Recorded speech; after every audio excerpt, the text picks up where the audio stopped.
প্রকল্পের বিষয়বস্তুর শুভ উদ্বোধন করেছেন।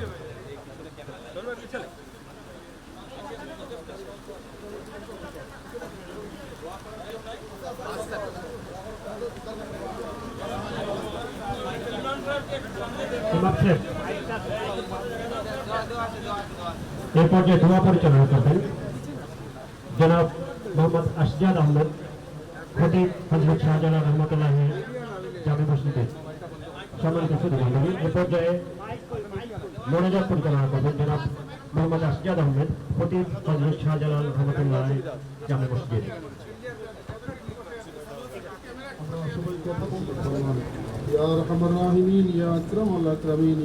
আমরা বর্তমান সরকারের মাননীয় প্রধানমন্ত্রী জনাব তারেক রহমানের সুস্বাস্থ্য কামনা করছি। আমাদের সকলকে দুনিয়া আখিরাতের যাবতীয় কল্যাণ এবং মঙ্গল নসিব করুন। এই মুহূর্তে আমাদের সকলের পক্ষ থেকে সোনার মদিনায় অসংখ্য অগণিত সালাত সালাম পৌঁছিয়ে দিন।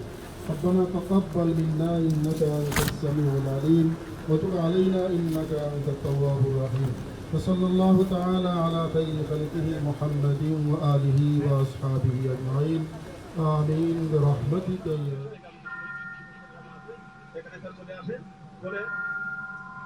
বন্যার সিটে এছাড়া যে বন্যার সিলেটেও স্যার বন্যা খুব বৃষ্টিপ্রবণ এলাকা, এখানে বছরে গড়ে 4,500 মিলিমিটার বৃষ্টি হয়, যা গড় বৃষ্টিপাতের তারা দ্বিগুণের বেশি। এই বৃষ্টি যখন হয় স্যার আমরা আমাদের এই এলাকাটা স্যার সুন্দরী আমাদের যে সিটিপুর এলাকায় এই জায়গা থেকে এই জায়গা পর্যন্ত স্যার 15 মিটার মানে সরাসরি স্যার এই জায়গা পানি চলে আসে।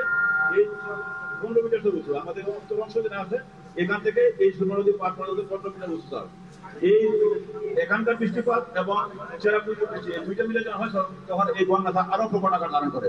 মূলত এই আকস্মিক বন্যা থেকে সিলেট মহানগরীকে রক্ষা করাই এই প্রকল্পের মূল উদ্দেশ্য। এই জন্য স্যার আমরা একটা ফিজিবিলিটি স্টাডি করা হয়েছে। এই ফিজিবিলিটি স্টাডির মধ্যে যা বলা হয়েছে যে এই সুরমার 2 পার ঘিরে এই লাল এলাকা যেটা আছে স্যার, এই যে লাল অংশে এখানে স্যার ফ্লাড অল করতে হবে, যেহেতু স্যার এখানে জনবসতিপূর্ণ এলাকা, এখানে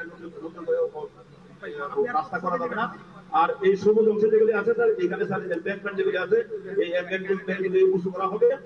আর যাতে বৃষ্টির সময় যদি সুরমার পানি যখন স্যার অতিরিক্ত পানি হয়ে যায় সেটা যাতে ভিতরে ঢুকতে না পারে, সেই জন্য এই যে শহরের পানি বের হওয়ার জন্য খালগুলো সহকারী খাল, এই খালের মধ্যে স্যার 3টা রেগুলেটর প্রস্তাব করা হয়েছে, একটা গোয়ালিছড়া, একটা বইটা খালে আর একটা স্যার ডাইভারশনে। এই 3টা রেগুলেটর দেওয়া হয়েছে উইথ পাম্প স্টেশন।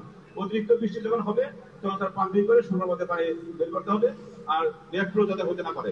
এছাড়াও সুরমার হইতে স্যার যদি অতিরিক্ত বৃষ্টি যখন হবে তখন শহরে হতে না পারে এই জন্য পাম্পিং করে সুরমার মধ্যে ফেলতে হবে।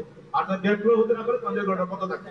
আর একটা হলো স্যার এছাড়া আমাদের যে বেশ কিছু ড্রেন আছে শহরের মধ্যে যেগুলো আগে সুরমাটির সাথে কানেক্টেড, সেই ড্রেন দিয়ে যাতে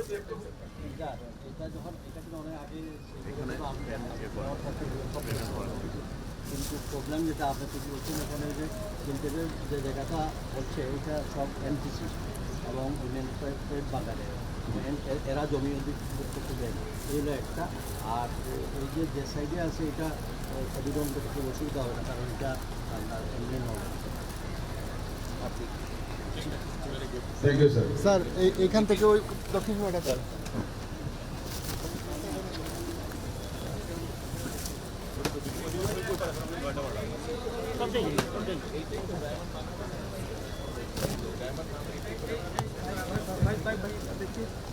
মনির ভাই চল ভাই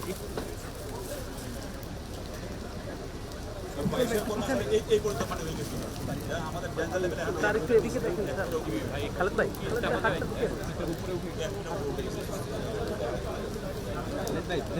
একটু এদিকে লুকতে ওই বৃষ্টি তো পরে হয়েছে।